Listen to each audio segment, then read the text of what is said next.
Vocabulary हा English ग्रामरमधला एक scoring topic आहे.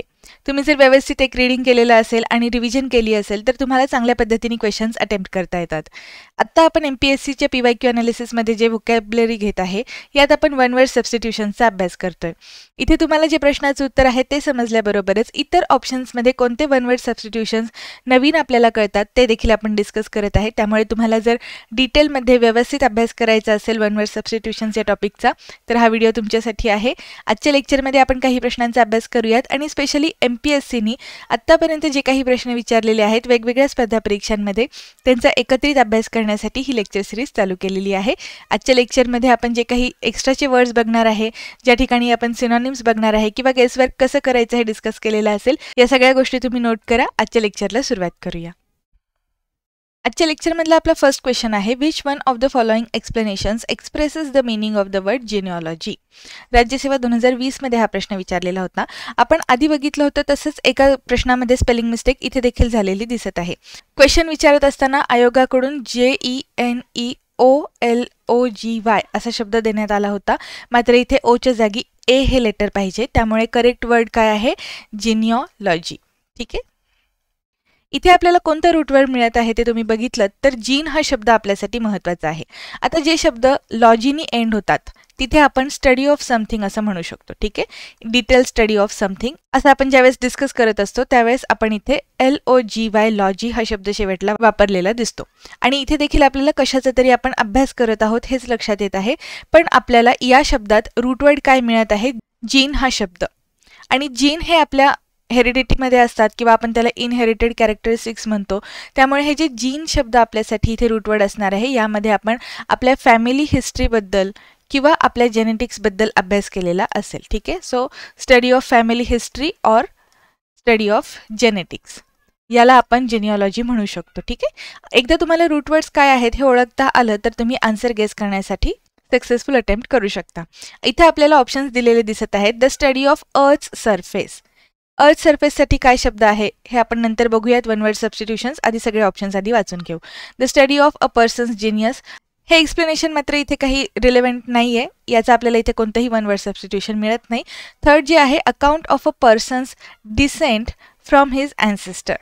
म्हणजे वारसा जो काही आहे त्या वारशाचा किंवा तुम्ही आधीचे जे काही पिढ्या झालेल्या आहेत त्यांचा अभ्यास करणं किंवा त्याचा लेखाजोखा मांडणं या गोष्टीला काय म्हणायचं हा शब्द इथे आपल्याला वन वर्ड सबस्टिट्यूशनसाठी हे एक्सप्लेनेशनमध्ये विचारलेला आहे. फोर्थ ऑप्शन आहे the study of earth inner part. आता तुम्ही जर हे फक्त ए आणि डी बद्दल बघितलं तर इथे देखील आपल्याला दोन वन वर्ड सबस्टिट्यूशन्स मिळतात. म्हणजे फक्त अर्थशी रिलेटेड आहेत ते. आपण सगळ्या रूट वर्ड्सचा अभ्यास करूयात, मात्र जे काही आधी क्वेश्चन आहे त्याबद्दल डिस्कशन करू. आपल्याला रूटवर्ड काय मिळाला आहे? जीन हा शब्द. म्हणजे आपल्याला फॅमिली हिस्ट्रीबद्दल किंवा जेनेटिक्सबद्दल काहीतरी अभ्यास केलेला असेल म्हणून आपण जिनिओलॉजी हा शब्द वापरणार. आणि आणखीन एक रूटवर्ड आपण बघितला तो आहे लॉजी हा शब्द. मग जर हा लॉजी शब्द शेवटला येत असेल तर तिथे आपण एखाद्या गोष्टीचा सायंटिफिक अभ्यास केलेला आहे असं आपण म्हणतो. ओके. याचं उत्तर काय असेल हे आपण गेस केलेलं आहे. आता आपण जे अर्थशी रिलेटेड वन वर्ड सबस्टिट्यूशन्स आहेत त्यांचा अभ्यास करूयात. त्यांच्यासाठी कोणतं रूटवर्ड वापरलेलं असतं? तो आहे जिओ हा शब्द. तुम्हाला एक 2-3 एक्झाम्पल सांगते. सोप्पा शब्द सगळ्यांच्या माहितीतला तो आहे जिओग्राफी.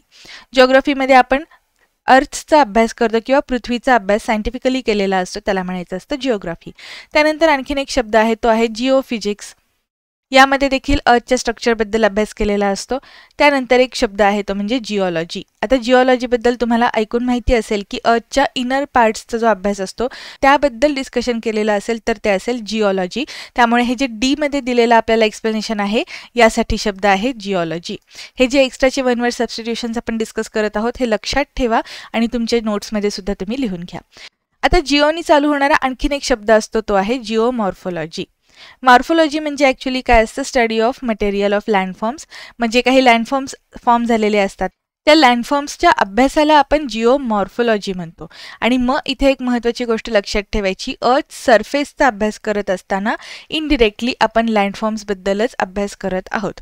त्यामुळे जर तुम्हाला एखाद्या वेळेस स्टडी ऑफ अर्थ लँडफॉर्म्स किंवा मग सरफेस असा शब्द आला तर तिथे आपल्याला काय वापरायचं आहे? जिओमॉर्फोलॉजी. ओके. दोन्हीसाठी एक वर्ड आहे जिओमॉर्फोलॉजी. आपण सगळ्या रूट वर्ड्सचा अभ्यास केलेला आहे आणि त्याचबरोबर जे एक्स्ट्राचे वन वर्ड सबस्टिट्यूशन्स आहेत ते पण आपण बघितले. या क्वेश्चनसाठी आपल्याला आन्सर मिळत होता आपल्याला पहिल्या डिस्कशनमध्येच. ते आहे सी मध्ये सांगितलेले जे एक्सप्लेनेशन आहे हे आपल्याला जेनिओलॉजीसाठी परफेक्ट फिट होतं. वन वर्ड सबस्टिट्यूशन्स कसे लक्षात ठेवायचे, वन वर्ड सबस्टिट्यूशन्सचा अभ्यास कसा करायचा, वोकॅब्युलरी कशी इम्प्रूव्ह करायची, यासाठी एक सोपं सोल्युशन आहे, ते म्हणजे रूट वर्ड्सवरती फोकस करणं. यांनी तुम्हाला तुमचा जो प्रश्न सोडवत आहात त्यामध्ये वेळ देखील वाचतो आणि एक प्रोबॅबिलिटी वाढते तुमचं उत्तर बरोबर येण्याची. आपण एक थोडक्यात क्विक रिव्हिजन घेऊयात सगळ्या ज्या एक्सप्लेनेशन्स आहेत त्यांची आणि त्याच्या वन वर्ड सबस्टिट्यूशनची. The study of the earth surface, geomorphology. Account of a person's descent from his ancestors is called genealogy. आणि the study of earth's inner part is called geology. हे 3 शब्द आपण बघितलेले आहेत. त्यानंतर हे लॉजी हे जे रूटवर्ड आहे हे सुद्धा लक्षात ठेवा. क्वेश्चन नंबर 21चा आन्सर असणार आहे सी एक्सप्लेनेशन इज करेक्ट, त्यामुळे सेकंड ऑप्शन करेक्ट असेल. नेक्स्ट क्वेश्चन काय आहे ते बघूयात. Anushka is ambidextrous which means. आता हा ॲम्बिडेक्स्ट्रस जो शब्द आहे हा आपण ऑलरेडी आधीच्या लेक्चर्समध्ये बघितलेला आहे. जो व्यक्ती दोन्ही हातांचा वापर एकदम स्किलफुली करू शकतो, दोन्ही हातांचा वापर स्किलफुली इक्वली करू शकतो, त्याला म्हणायचं असतं ॲम्बिडेक्स्ट्रस. ऑप्शन्स काय दिलेले आहेत ते बघूयात. Able to think 2 ways simultaneously. इथे 2 वेज म्हटलेलं आहे त्यामुळे हे इनकरेक्ट असेल. नेक्स्ट आहे able to use both hands equally well, हे करेक्ट आहे. थर्ड ऑप्शनमध्ये आपल्याला जे दिलेलं आहे able to deal with critical circumstances. इथे ॲक्च्युली प्रॉपर आपल्याला वन वर्ड सबस्टिट्यूशन नाही आहे, पण एक शब्द असतो तो आहे अनफ्लॅपेबल.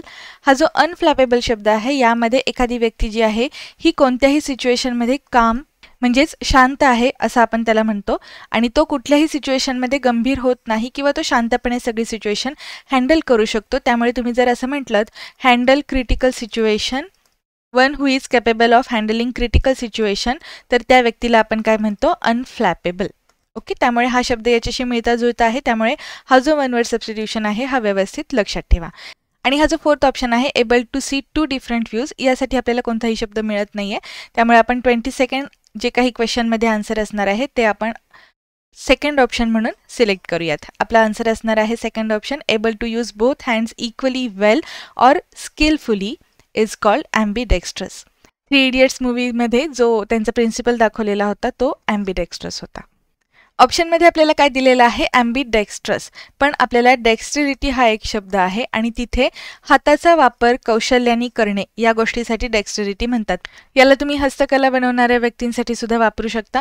डेक्स्ट्रिटी हा शब्द आपल्याला हातांचा वापर करण्याशी संबंधित आहे आणि ॲम्बिडेक्स्ट्रस ज्यावेळेस आपण म्हणतो त्यावेळेस दोन्ही हातांचा वापर चांगल्या पद्धतीने स्किलफुली करणं यासाठी वापरलेला असतो. नेक्स्ट क्वेश्चन काय आहे ते बघूयात. मॅच द पेअर्ससाठी आपल्याला क्वेश्चन विचारलेला आहे. आपण हे जे वन वर्ड सबस्टिट्यूशन्स आहेत ते वाचूयात आणि त्यातले ओळखीचे जे शब्द आहेत ते बघूयात. इथे शब्द आहे पॉलिगॅमी, त्यानंतर आहे मिसोगॅमी. आपण जे कालचं लेक्चर झालेलं होतं वन वर्ड सबस्टिट्यूशन्सचं त्यात डिस्कस केलं होतं की आपल्यासाठी रूट वर्ड काय आहे गॅमी हा शब्द. जर तुम्ही गॅमी हा शब्द एंडिंगला वापरलेला असेल तर तिथे लग्न व्यवस्थेशी संबंधित काहीतरी असेल. ठीक आहे, त्यामुळे तुम्ही लग्न व्यवस्थेशी संबंधित गोष्टी इथे कोणत्या आहेत एक्सप्लेनेशनमध्ये ते जरी ओळखलत आणि त्यावरून गेस केलं तरीही तुमच्यासाठी चालणार आहे. आता हे गेसवर्कने आपण काम ॲक्च्युली परीक्षेमध्ये कसं करायचं याचं एक प्रॅक्टिकल ॲप्लिकेशन बघूयात. पॉलिगॅमी आणि मिसोगॅमी 2 शब्द आपल्याला दिसत आहेत आणि कॉलम बी मध्ये आपण जे काही एक्सप्लेनेशन्स आहेत त्यात बघितलं तर इथे थर्ड आणि फोर्थ ऑप्शन जो आहे यामध्ये आपण लग्न व्यवस्थेशी काहीतरी बोलत आहोत. म्हणजे इथे वाईव्सबद्दल सांगितलेलं आहे. Custom in which one man has many wives, म्हणजे एकापेक्षा जास्त पत्नी असणे. आणि इथे मात्र आपण काय म्हणत आहे हेटर्ड ऑफ मॅरेज. दोन्ही ठिकाणी आपल्याला लग्न व्यवस्थेशी गोष्टी संबंधित दिसतात. त्यामुळे ए आणि बीचं जे आन्सर असेल ते आयदर 3 और 4 असणार आहे. मग आपण ए 3 आणि 4 सांगणारे जे ऑप्शन्स आहेत तेवढेच ठेवायचे, बाकीचे ऑप्शन्स आपण एलिमिनेट करू शकतो. आणि आणखीन एक गोष्ट नोटीस केलीत तुम्ही तर सी आणि डी मध्ये हे जे 2 रिमेनिंग ऑप्शन्स आहेत हे दोन्हीकडे सेम दिलेले दिसतात. त्यामुळे आता फक्त आपल्याला यांच्यामध्ये जे काही गेसवर्क असेल ते करायचं. हे 2 शब्द आपण वाचले नाहीत तरी चालेल. लेक्चरमध्ये आत्ता मी तुम्हाला हे 2 शब्द काय आहेत त्यांचे उच्चार कसे करायचे, मिनिंग्स काय असतं हे सांगणार आहे. पण जर तुम्हाला परीक्षेमध्ये हा शब्दच आम्हाला वाचता आला नाही, आम्ही काय याचं उत्तर शोधणार असं जर वाटत असेल तर तुम्हाला गेसवर्क कसं उपयोगी पडतं त्याबद्दल आपण डिस्कस करतोय. आता आपण हा गॅमी शब्द आहे त्याबद्दल बघितला. आधीच्या लेक्चरमध्ये जर तुम्ही बघितलं नसेल तर एकदा बघून घ्या. त्यामध्ये आपण शब्द मिस जो आहे हा आपला रूट वर्ड म्हणून सांगितला होता आणि मिस हा शब्द ज्या ठिकाणी येतो तो आपण हेटशी संबंधित आहे किंवा तो नकारात्मक आहे असं बघितलेलं होतं, बरोबर. मग आपल्याला ऑप्शनमध्ये इथे एक्सप्लेनेशनमध्ये दिलेलं दिसत आहे की हेटर्ड ऑफ मॅरेज. त्यामुळे फक्त तुम्ही मिस हा शब्द हेटशी रिलेटेड असतो एवढं जरी तुम्ही लक्षात ठेवलं असतं तरी तुम्हाला तुमचं आन्सर डिरेक्टली मिळणार होतं, कारण आपल्याला बी फोर्थ म्हणणारा एकच ऑप्शन दिलेला दिसतो, त्यावरून तुम्ही डायरेक्ट उत्तरापर्यंत पोहोचू शकत होतात. त्यामुळे रूट वर्ड्सचा अभ्यास करणं हे वन वर्ड सबस्टिट्यूशन्स लक्षात ठेवण्यासाठी सगळ्यात सोपी ट्रिक आहे. आता हे दोन शब्द जे आहेत त्यांचा आपण डिरेक्टली मिनिंग वाचूयात. पॉलिगॅमी म्हणजे काय? एखादा व्यक्ती ज्याला जास्त पत्नी आहेत, एकापेक्षा जास्त स्त्रियांशी त्यांनी लग्न केलेलं आहे. मिसोगॅमीमध्ये काय असणार आहे? हेटेड ऑफ मॅरेज, जो लग्न व्यवस्थेचा तिरस्कार करतो. ओके, हे दोन शब्द आपण बघितले. आता थर्ड शब्द जो आहे याच्या पेअर्स ऑलरेडी मॅच होत आहेत ऑप्शन्समध्ये, आपण फक्त त्याचे मिनिंग्स काय आहेत ते बघूयात. असेटिसिझम, याचा उच्चार कसा करायचा आहे? असेटिसिझम. आता असेटिसिझम ही एक प्रॅक्टिस आहे, यामध्ये एखादा माणूस तपस्वी म्हणून राहतो, ठीक आहे. तपस्वी म्हणून तो त्याची लाईफ स्पेंड करत असतो. मग तो एकटा राहतो किंवा मग आणखीन एक शब्द दिलेला आहे तो म्हणजे ऑस्टियर लाईफ. ऑस्टियरचा अर्थ काय असतो? एकदम साधं सिंपल आयुष्य जगणारा, ठीक आहे. म्हणजे फार थाटमाट नाही करायचा, एकदम साधं आयुष्य जगायचं. याला तुम्ही मराठीमध्ये वैरागी सुद्धा म्हणू शकता, ठीक आहे.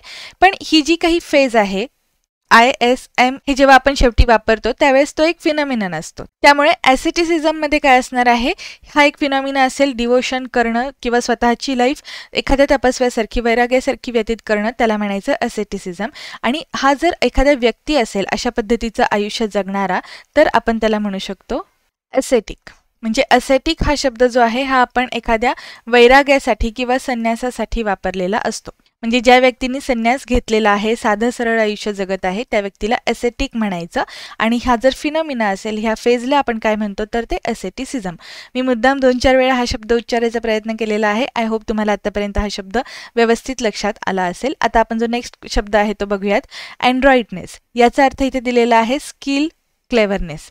स्किलफुल किंवा क्लेवरनेस, आपण ह्याला चातुर्य म्हणू शकतो. म्हणजे एखादी व्यक्ती हुशार आहे, चतुर आहे, या अर्थाने आपण ॲड्रॉइटनेस हा शब्द वापरलेला असतो. आपण या सगळ्या शब्दांचं डिस्कशन केलेलं आहे. ॲक्च्युली तुम्हाला फक्त मिसोगॅमी म्हणजे मिस हा शब्द हेटशी रिलेटेड आहे इतकं जरी माहिती असलं असतं तरी तुम्हाला आन्सर सहज मिळणार होतं, पण आपण सगळे शब्द डिस्कस केलेले आहेत. 23rdचा आन्सर असणार आहे सेकंड ऑप्शन. नेक्स्ट क्वेश्चन आहे, which of the following are not meanings of the word in Capitals.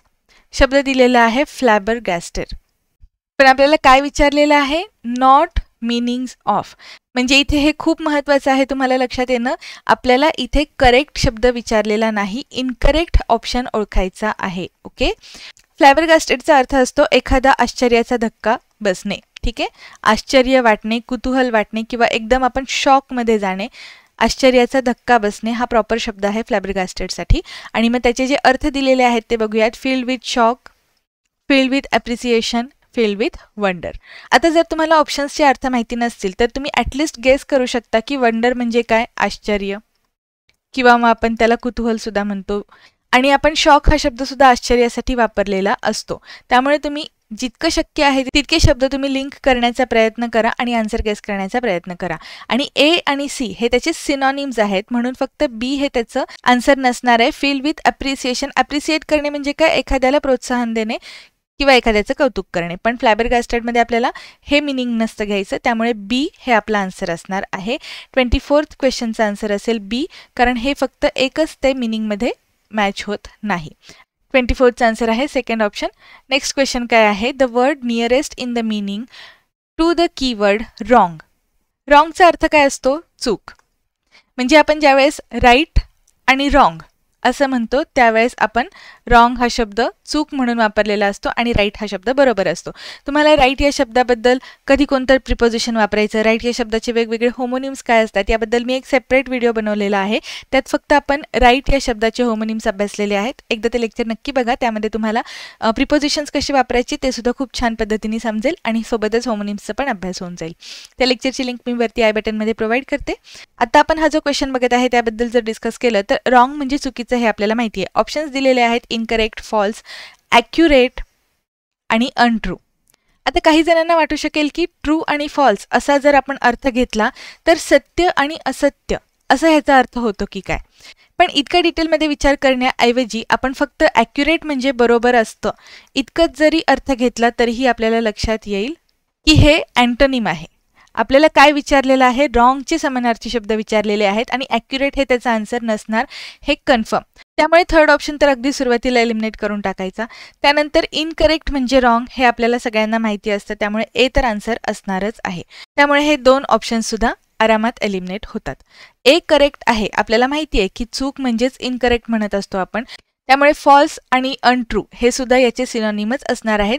याबद्दल फार विचार केला नाही तरीही चालेल, कारण ए करेक्ट सांगणारे आपल्याकडे जेवढे ऑप्शन्स आहेत ते ठेवायचे आणि त्यानंतर सी करेक्ट नाही आहे आपल्याला माहिती होतं म्हणून तुम्ही हा ऑप्शन सुरुवातीला एलिमिनेट करू शकत होतात. ऑप्शनमध्ये दिलेले हे बाकीचे शब्द आहेत ते सुद्धा तुम्ही याचे सिनोनिम म्हणून लक्षात ठेवा. चूकसाठी आपण कोणकोणते शब्द वापरू शकतो, इनकरेक्ट, फॉल्स आणि अनट्रू. 25th आन्सर असणार आहे first answer option. Question number 26 आहे मॅच द पेअर्स. आपण वन वर्ड सबस्टिट्यूशन्सचे जे काही कॉलम दिलेला आहे हे सगळे शब्द एकदा वाचूयात आणि मग आपण जे एक्सप्लेनेशन असेल ते बघूयात. पहिला शब्द आहे एलेजी, नंतर आहे स्वॉन सॉन्ग, त्यानंतर आहे मॅन्युस्क्रिप्ट, बॅलेड आणि ओड. हे असे 5 शब्द दिलेले दिसत आहेत. आतापर्यंत आपण फक्त 4च शब्द बघत होतो मॅच द पेअर्समध्ये, पण या क्वेश्चनमध्ये 5 शब्दांचा अभ्यास होतोय आपला. यातला युजली माहिती असणारा शब्द आहे मॅन्युस्क्रिप्ट. मॅन्युस्क्रिप्टचा अर्थ असतो हस्तलिखित. म्हणजे हा शब्द बऱ्याच जणांना माहिती असेल. हिस्ट्रीचा अभ्यास करत असताना तुम्ही याबद्दल वाचलेलं असेल की कुठे कोणते मॅन्युस्क्रिप्ट सापडले, कोणत्या राजाच्या काळात कोणते सापडले, याचे तुम्ही नोट्स वगैरे पण बनवून ठेवले असतील. मग हा जो मॅन्युस्क्रिप्ट शब्द आहे यावरून मात्र आपल्याला गेसवर्क करता येत नाहीये, कारण सी फर्स्ट सांगणारे सगळे ऑप्शन आपल्याला इथे दिसत आहेत. त्यामुळे सी फर्स्ट हे सगळीकडेच आहेत. हा क्वेश्चन जो आहे हा आपल्याला प्रॉपरली अर्थ माहिती असलेले शब्दच आपण इथे सोडवू शकत होतो. आपण या सगळ्या शब्दांचा अभ्यास करूयात. मी तुम्हाला काही सिनोनिम्स असतील तर ते देखील सांगते. आपला पहिला शब्द आहे एलिजी. एलिजी हा एक शोकगीताचा प्रकार आहे. म्हणजे आपण ज्यावेळेस एखादी व्यक्ती मृत्यू पावते त्यावेळेस त्याचं जे काही अंत्यसंस्कार होत असतात त्या फ्युनरलमध्ये गायलेलं हे एक शोकगीत आहे. ठीक आहे, तुम्ही याला शोकगीत सुद्धा म्हणू शकता. आणि याच्यासाठी आपण आणखीन एक शब्द मागच्या लेक्चरमध्ये बघितलेला आहे, तो आहे डर्ज हा शब्द. म्हणजे डर्ज हे देखील एक शोकगीतच असतं. त्यामुळे हे दोन शब्द एकमेकांचे सिनोनिम आहेत हे लक्षात ठेवा. एलिजी आणि डर्ज दोघांचाही अर्थ असतो फ्युनरलच्या वेळेस गायलेलं शोकगीत. त्यामुळे E4 हे आपल्यासाठी एक्सप्लेनेशन असणार आहे. आणि फक्त या एक्सप्लेनेशनवरून तुम्हाला तुमचा आन्सर मिळत आहे, पण बाकीचे जे शब्द आहेत हे महत्त्वाचे आहेत. या सगळ्यांचं आपण डिस्कशन करूयात. ऑप्शन बी मध्ये दिलेला नेक्स्ट शब्द आहे स्वान सॉन्ग. यामध्ये हे जे काही ही जी कविता असते ही ॲक्च्युली एखाद्या कलाकाराने किंवा मग एखाद्या व्यक्तीने त्याच्या परफॉर्मन्ससाठी एक अखेरची कलाकृती म्हणून किंवा त्याचा स्वतःचा शेवटचा परफॉर्मन्स म्हणून एक वापरलेली गोष्ट असते. त्यामुळे बी 5th हे आपलं आन्सर असेल. मॅन्युस्क्रिप्ट म्हणजे हस्तलिखित हे आपण मगाशी बघितलं. आता आपण 4th जो ऑप्शन आहे ते बघूयात. इथे लिहिलेला आहे बॅलेड. बॅलेड असा उच्चार करायचा असतो याचा. याला तुम्ही मराठीमध्ये लोकगीत म्हणू शकता किंवा प्रॉपर ह्याला शब्द आहे तो म्हणजे पोवाडा. कारण यामध्ये एखादी स्टोरी सांगितलेली असते. म्हणजे आपल्याला शिवाजी महाराजांचे पोवाडे काय आहेत माहिती आहे, त्यामुळे आपल्याला त्यामधून कशी स्टोरी टेलिंग झालेली आहे हे लक्षात येतं. त्याला म्हणायचं असतं बॅलेड. हे एक फोक सॉन्ग असतं. ठीक आहे, फोक सॉन्ग. आणि नेक्स्ट शब्द आहे तो आहे ओड. ओड हा जो कवितेचा प्रकार आहे यामध्ये एखाद्याचं कौतुक केलेलं असू शकतं. आपण याला स्तुतीसाठी एखादी केलेली कविता पण म्हणू शकतो. यात एखाद्या इंडिव्हिज्युअलला आपण हायलाईट करतो किंवा त्याच्याबद्दलच सगळं बोललेलं असणार आहे. त्यामुळे a poem dedicated to an individual असं याचं एक्सप्लेनेशन असू शकतं. इथे मात्र त्यांनी काय एक्सप्लेनेशन दिलेलं आहे, a poem addressed to a person or thing. ठीक आहे, a person or a thing किंवा मग आपण ॲन इंडिव्हिज्युअल असं सुद्धा म्हणू शकतो. क्वेश्चन 26 साठी आपल्याला फर्स्ट ऑप्शन आपला आन्सर असणार आहे. हे जे शब्द आहेत यांचा व्यवस्थित अभ्यास करा. त्याबरोबरच हा जो शब्द आहे डर्ज हा देखील लक्षात ठेवा. नेक्स्ट क्वेश्चन काय आहे ते बघूयात. Dash means a number of lines of writing, for example a poem or word puzzle in which particular letters from each line form a word or phrase. इथे आपल्याला असं सांगितलेलं आहे की एखादी कविता किंवा वर्ड पझल असेल तर त्या प्रत्येक ओळीतलं पहिलं अक्षर घेऊन आपण एक नवीन अर्थपूर्ण शब्द तयार करू शकतो. त्याला काय म्हणायचं असतं हे इथे आपल्याला विचारलेलं आहे. हे जे शब्द आहेत हे आपण सगळे अभ्यासूयात. पहिला शब्द आहे ॲक्रोस्टिक. ॲक्रोस्टिक हा जो शब्द आहे इथे आपण एखाद्या कवितेचे किंवा हे जे वर्ड पझल असतात यांच्या प्रत्येक ओळीतल्या पहिल्या अक्षराचा आपण वापर करून एक नवीन शब्द तयार करू शकतो किंवा एखादी नवीन फ्रेज तयार करू शकतो. सेकंड जो शब्द आहे हा आहे ॲक्रेलिक. आता आपल्याला ॲक्रेलिक कलर्स असतात हे सगळ्यांना माहिती असेल, त्यांना म्हणायचं ॲक्रेलिक. नंतर एक शब्द आहे ॲक्रोनिम. ॲक्रोनिम या शब्दाचा आपण डिटेलमध्ये मिनिंग बघूयात, पण सोबतच तुम्हाला ॲक्रोनिम सोबत ॲब्रिवेशन हा एक शब्द लक्षात घ्यावा लागेल. ठीक आहे, ह्यांची कशी आपण मिनिंग्स आहेत ते बघूयात. ॲक्रोनिम हा जो शब्द असतो, इथे आपण एखाद्या मोठ्या नावाचं किंवा मोठ्या फ्रेजचं पहिलं अक्षर घेऊन त्याचा एक उच्चार करता येण्यासारखा एक शब्द बनवलेला असतो. म्हणजे इथे आपण तो शब्द उच्चारू शकतो. ठीक आहे, म्हणजे फॉर एक्झाम्पल नासा किंवा मग तुम्ही युनेस्को लिहू शकता, युनिसेफ किंवा मग सोनार. हे जे शब्द आहेत हे आपण शॉर्ट फॉर्म म्हणूनच वापरलेले आहेत, पण त्यांच्यातलं प्रत्येक पहिलं अक्षर आपण घेऊन मग त्याला उच्चारू शकत आहे. ठीक आहे, म्हणजे तुम्ही इस्रो असा उच्चार सुद्धा करता, त्यामुळे आपण त्याचा उच्चार एकत्रित केला तर ते झालं ॲक्रोनिम. पण जर आपण काही शब्द असतात की जे आपण उच्चारू शकत नाही एकत्रितपणे, त्यातलं प्रत्येक लेटर हे आपण सेपरेट उच्चारतो, त्याला म्हणायचं ॲब्रिवेशन. For example MPSC. इथे आपल्याला एकच शब्द उच्चारण्यासाठी काही मिळत नाहीये, त्यामुळे आपण इथे हे ॲब्रिवेशन आहे असं कन्सिडर करायचं. फॉर एक्झाम्पल USSR किंवा मग USA हे शब्द आपण ॲब्रिवेशन म्हणून कन्सिडर करतो, आणि इथे वरती जे शब्द दिलेले आहेत ज्यांचा उच्चार आपण एका शब्दात करू शकतो ते असतात ॲक्रोनिम्स. त्यानंतर एक शब्द आहे ॲक्रोबॅट. ॲक्च्युली शब्द काय आहे? ॲक्रोबॅटिक्स. ॲक्रोबॅटिक्स, जिम्नॅस्टिक्स असे काही खेळ असतात जे आपल्याला कसरती दाखवतात. सो ॲक्रोबॅटिक्स हा शब्द आहे, आणि ॲक्रोबॅटिक्स करणारा किंवा मग तो जो खेळाडू आहे त्याला काय म्हणायचं? ॲक्रोबॅट. चारी शब्दांचे अर्थ बघितलेले आहेत, आणि आपल्याला इथे जे विचारलेलं होतं की एखाद्या पोएमला किंवा वर्ड पझलला त्यातलं पहिलं अक्षर घेऊन आपण एखादा अर्थपूर्ण नवीन शब्द तयार करू शकत असेल तर त्याला काय म्हणायचं असतं? ॲक्रोस्टिक. 27चा आन्सर असणार आहे first answer option. Next question आहे मॅच द फॉलोइंग. राज्यसेवा 2018ला हा प्रश्न विचारलेला. इथे आता शब्द दिलेले आहेत फ्रॅट्रिसाइड, न्यूमिझमॅटिक्स, वर्बॅटिझम आणि इनविन्सिबल. ज्या विद्यार्थ्यांनी आधीचे लेक्चर्स बघितले असतील त्यांना माहिती असेल की आपल्याला इथे कोणता शब्द ओळखीचा आहे. CIDE हे आपलं रूट वर्ड आहे जे आपल्याला हत्या करण्याशी संबंधित एखादी गोष्ट किंवा शब्द एक्सप्लेन करून सांगतं. मग इथे हत्या या शब्दाला आपण किलिंग किंवा मर्डरिंग असं म्हणू शकतो. ठीक आहे, so to kill or to murder यासाठी आपण शेवटला CIDE हा शब्द वापरलेला असतो. फक्त तुम्हाला एकच शब्द रूटवर्ड जरी माहिती असला असता तरी याचं उत्तर लगेच मिळालं असतं. कॉलम बी मध्ये जे एक्सप्लेनेशन्स दिलेले आहेत त्यातलं फोर्थ ऑप्शन आहे the act of murdering one's brother or sister. इथे आपल्याला to murder or to kill someone असं दिसत आहे, म्हणजे हा शब्द याचा परफेक्ट वन वर्ड सबस्टिट्यूशन असणार हे नक्की. मग A4 सांगणारे आपल्याकडे फक्त एकच ऑप्शन आहे, आणि फक्त या एका शब्दाच्या अर्थावरून एका रूटवर्डवरून तुम्ही डिरेक्टली हा प्रश्न 10 सेकंदात फार तर फार अटेम्प्ट करू शकत होतात. ॲक्च्युली आपल्याला उत्तर मिळत आहे, पण आपण हे बाकीचे तिन्ही शब्द काय आहेत त्यांचे डिटेलमध्ये अभ्यास करूयात. सेकंड शब्द आहे न्यूमिझमॅटिक्स. यासाठी आपल्याला इथे एक्सप्लेनेशन दिलेलं आहे द स्टडी ऑफ कॉइन्स. म्हणजे जे वेगवेगळे कॉइन्स असतात करन्सीमधले त्यांचा अभ्यास करण्यासाठी न्यूमिझमॅटिक हा शब्द वापरलेला असतो. नेक्स्ट शब्द आहे वर्बॅटिम. यासाठी एक्सप्लेनेशन काय असणार आहे? Repeating the actual words exactly. म्हणजे शब्दांचा जो काही पुनरुच्चार झालेला असतो, काही शब्द परत परत वापरलेले असतात, त्याला काय म्हणायचं? वर्बॅटिम. यातला आपला रूटवर्ड काय आहे? व्हर्बल हा शब्द. ठीक आहे, तुम्ही व्हर्बल म्हणजे काय शाब्दिक ऐकलं असेल, त्यामुळे शाब्दिक व्हर्बल यावरून सुद्धा तुम्ही गेस करू शकत होतात की वर्बॅटिम म्हणजे काय. त्यानंतर शब्द आहे इनविन्सिबल. इनव्हिजिबल वेगळं आणि इथे लिहिलेलं आहे इनविन्सिबल, म्हणजे ज्याला कोणीही जिंकू शकत नाही असा. आपण त्याला अजय किंवा मग एखादा जो व्यक्ती अजिंक्य आहे, ज्याला कोणीही पराभूत करू शकत नाही, या अर्थाने हा शब्द वापरतो. याचं एक्सप्लेनेशन इथे दिलेलं आहे too strong to be defeated. Defeated म्हणजे काय? एखाद्याला हरवणे किंवा एखाद्याला शह देणे. आपल्याला फक्त फ्रॅट्रिसाइड या एका शब्दावरून एक्सप्लेनेशनमध्ये आन्सर मिळत होतं. थर्ड ऑप्शन हे त्याचा आन्सर असणार आहे. नेक्स्ट क्वेश्चन काय आहे ते बघूयात. शब्द दिलेले आहेत फ्लॅम्बॉयंट, कलिनरी, कल्पेबल, हेरेटिक. आता यातला ओळखीचा शब्द आहे तो म्हणजे कल्पेबल, कारण आपण कल्प्रिट म्हणजे काय हे बघितलेलं आहे. कल्प्रिट म्हणजे काय? एखादा व्यक्ती जो आरोप करत आहे किंवा एखादा गुन्हा केलेला आहे आणि त्याच्यावरचा तो आरोप सिद्ध झालेला असतो. ठीक आहे, त्यामुळे आरोपी म्हणजे कल्प्रिट. आणि मग कल्पेबल म्हणजे काय? जो दोषी आहे तो. मग यासाठी तुम्ही जर एक्सप्लेनेशन्स बघितले तर दोषी आहे या अर्थाने डिझर्विंग ब्लेम हा शब्द आपल्याला मिळत आहे. त्यामुळे या बी ऑप्शनसाठी आपल्याला पेअर असेल थर्ड ऑप्शन. मग बी थर्ड सांगणारा आपल्याकडे फक्त एकच ऑप्शन आहे, त्यावरून तुम्ही लगेच हे आन्सर गेस करू शकत होतात. इथे सुद्धा तुम्हाला एक जरी शब्द माहिती असेल तरी तुम्ही आरामात 10 सेकंदामध्ये हे प्रश्न सोडवू शकता.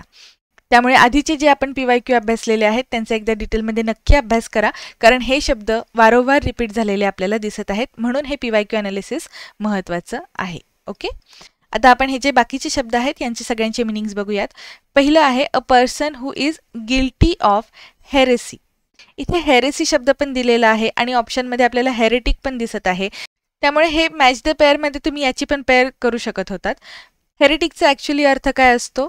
एखादा व्यक्ती जो बंडखोर आहे, पाखंडी आहे, म्हणजे आपण त्याला धर्म पाखंडी वगैरे म्हणतो ना, या अर्थाने हा शब्द वापरलेला असतो.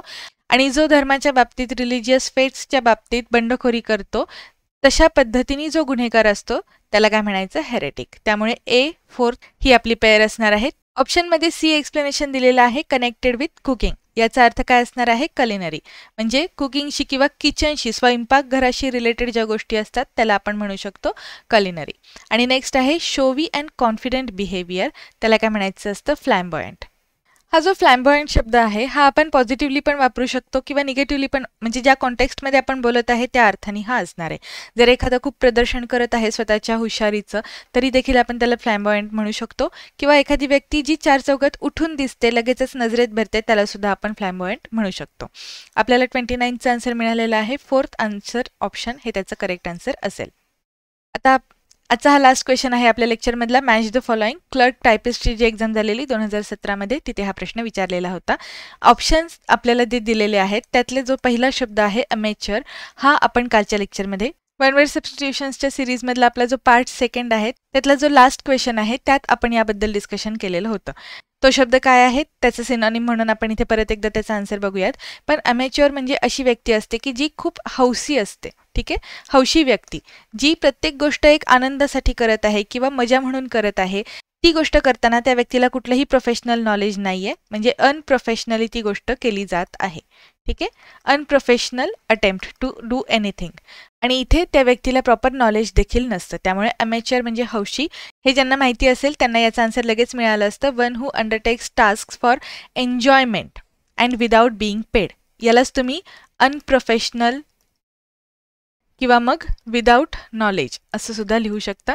म्हणजे हे सगळे आपल्याला एकाच अर्थाने वापरलेले शब्द दिसतात. ही व्यक्ती मुख्यतः हौशी असणार आहे, त्याला करण्याची फार इच्छा असेल, आनंदासाठी म्हणून सगळ्या गोष्टी तो मजा म्हणून सगळ्या गोष्टी करत असतो. त्यामुळे A सेकंड सांगणारा आपल्याकडे एकच ऑप्शन आहे आणि आपल्याला आपला आन्सर लगेच मिळालं असतं.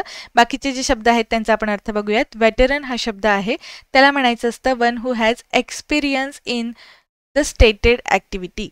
आपण ह्याला अनुभवी व्यक्ती म्हणू शकतो. म्हणजे आपण वेटरन सायंटिस्ट वगैरे असे शब्द ऐकलेले असतात की ज्यांना भरपूर अनुभव आहे, एक्सपर्ट आहेत ते त्या गोष्टीतले, म्हणजे ज्यांच्याकडे एक्सपर्टीज आहे, अशा व्यक्तींना आपण वेटरन म्हणत असतो. त्यानंतर पॅनेशिया हा शब्दसुद्धा आपण आधीच्या लेक्चर्समध्ये बघितलेला आहे. त्यामुळे पॅनेशिया म्हणजे रामबाण उपाय. आणि आपण याच्या डिस्कशन वेळी बघितलं होतं की प्रत्येक गोष्टीचा खात्रीशीर इलाज म्हणजे रामबाण उपाय, याला काय म्हणायचं असतं? पॅनेशिया. त्यामुळे C4 हे असं असेल answer. Something that will put right all troubles. आणि मी तुम्हाला हे देखील सांगितलं होतं की all troubles, all difficulty, all problems, हे सगळे जे शब्द आहेत, ऑल इलनेस, ऑल डिसीजेस, कुठलाही शब्द सबस्टिट्यूट म्हणून आला तरी तुम्हाला इथे लक्षात आलं पाहिजे की त्याचं उत्तर पॅनेशिया हेच असणार आहे. आणि आपला शेवटचा शब्द आहे तो आहे ऑस्ट्रसाइज. याचं एक्सप्लेनेशन आहे to stop accepting someone as a member of the group. म्हणजे आपल्यामध्ये त्यांना इन्क्लूड होऊ न देणं, थोडक्यात त्यांना वाळीत टाकणे, म्हणजे बहिष्कार घालणे किंवा वाळीत टाकणे, या अर्थाने आपण ऑस्ट्रसाइज हा शब्द वापरतो. उत्तर तर अगदी आपल्याला 10 सेकंदात मिळत होतं, कारण आपल्याला हे जे 2 शब्द आहेत हे माहितीतले होते. अशा पद्धतीने तुम्ही मॅच द पेअर्सचे सगळे क्वेश्चन्स अटेम्प्ट करू शकता. 38th क्वेश्चनचा आन्सर असणार आहे फर्स्ट ऑप्शन. वन वर्ड सबस्टिट्यूशन्सचा आपल्याला जर प्रश्न अटेम्प्ट करायचा असेल तर तुम्हाला रूट वर्ड्सवरती काम करणं गरजेचं आहे. याचा प्रत्यय तुम्हाला आजच्या लेक्चरमध्ये आला असेल. आय होप तुम्हाला हे आजचं लेक्चर आवडलं असेल. तुम्हाला जर ही सिरीज आवडत असेल तर व्हिडिओला लाईक नक्की करा, लेक्चर सिरीज फॉलो करा. आपल्या चॅनलवर इतरही लेक्चर सिरीज अवेलेबल आहेत, त्यामध्ये देखील तुमचा इंग्लिश ग्रामरचा छान डिटेलमध्ये अभ्यास होईल. बेसिकपासून ॲडव्हान्सपर्यंत सगळ्या पद्धतीने, म्हणजे जो काही नवीन शिकणारा विद्यार्थी आहे त्याला देखील सगळ्या गोष्टी कळाव्यात या हेतूने आपले सगळे लेक्चर्स फ्रेम केलेले आहेत. त्यामुळे या चॅनलवरचं जे मटेरियल आहे हे तुमच्या परीक्षेमध्ये हेल्पफुल ठरेल. त्याचा अभ्यास सगळ्यांनी नक्की करा. अजून देखील तुम्ही चॅनलला सबस्क्राईब केलं नसेल तर एकदा नक्की सबस्क्राईब करा, कारण तुम्हाला असेच बेनिफिशियल व्हिडिओज या चॅनलवरती बघायला मिळतील. त्याचबरोबर ह्या चॅनलवरचे जे व्हिडिओज आहेत हे महाराष्ट्रातल्या सर्व विद्यार्थ्यांपर्यंत पोहोचवा, कारण इंग्लिश ग्रामरची भीती नाहीशी करून त्यांना आपल्याला कॉन्फिडन्स पण द्यायचा आहे आणि अभ्यासात मदत देखील करायची आहे. भेटूयात पुढच्या लेक्चरमध्ये. थँक्यू.